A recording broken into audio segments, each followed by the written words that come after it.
La gent entra en un espai tancat, que no se sap bé si és un bosc, un jardí o un poble. Farà un viatge, o un recorregut que parla sobre la guerra des del punt de vista de les dones, els infants, els animals, les plantes i, en definitiva, de la terra.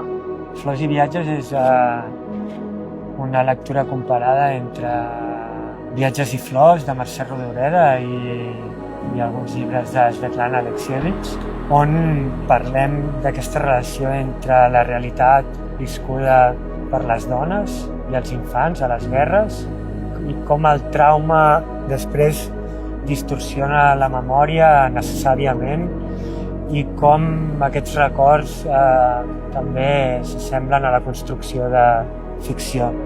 Perquè moltes vegades només es pot parlar de l'horror des de la poesia. Només són els poetes els capaços de treure o posar paraules a fets tan terribles.